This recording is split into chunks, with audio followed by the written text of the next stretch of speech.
विधानसभा चुनाव के रण में भाजपा प्रत्याशियों के नामांकन में केंद्रीय नेता शामिल होंगे। 2 नवंबर को यूपी के डिप्टी सीएम केशव प्रसाद मौर्य भी जयपुर आएंगे।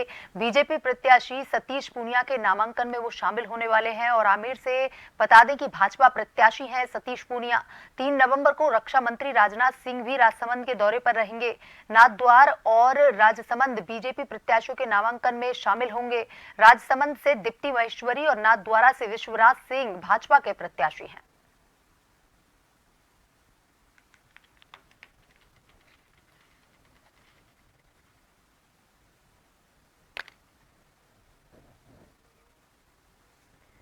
देखिए, जयपुर से एक खबर है जहां पर अब राजस्थान विधानसभा चुनाव जो है होने जा रहे हैं, तो भाजपा प्रत्याशियों के नामांकन में केंद्रीय नेता भी शामिल हो रहे हैं। आज योगी आदित्यनाथ भी महंत बालकनाथ के नामांकन में शामिल हुए और उसके बाद अब 2 नवंबर को यूपी के डिप्टी सीएम केशव प्रसाद मौर्य भी जयपुर आने वाले हैं। वो बीजेपी प्रत्याशी सतीश पूनिया जो है उनके नामांकन में शामिल होंगे। बता दें कि सतीश पूनिया जो है वो आमेर से भाजपा के प्रत्याशी चुने गए हैं। वहीं 3 नवंबर को रक्षा मंत्री राजनाथ सिंह के भी राजसमंद दौरे की बात कही जा रही है। साथ ही आपको बता दें कि नाथद्वारा और राजसमंद बीजेपी प्रत्याशियों के नामांकन में वो शामिल हो सकते हैं। राजसमंद से दीप्ति महेश्वरी और नाथद्वारा से विश्वराज सिंह भाजपा के प्रत्याशी हैं।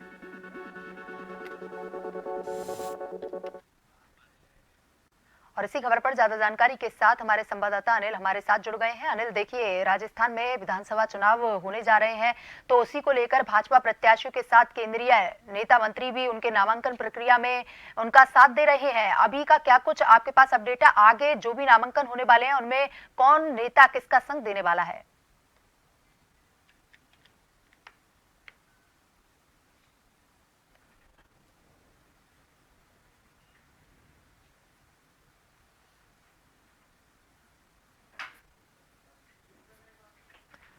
देखिए, राजस्थान विधानसभा चुनाव का रण जारी है।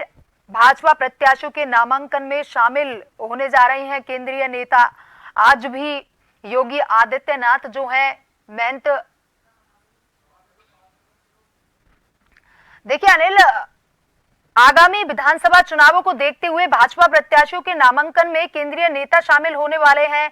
तो वहीं 2 नवंबर को यूपी के डिप्टी सीएम भी यहां आने वाले हैं बीजेपी प्रत्याशी सतीश पूनिया के नामांकन में।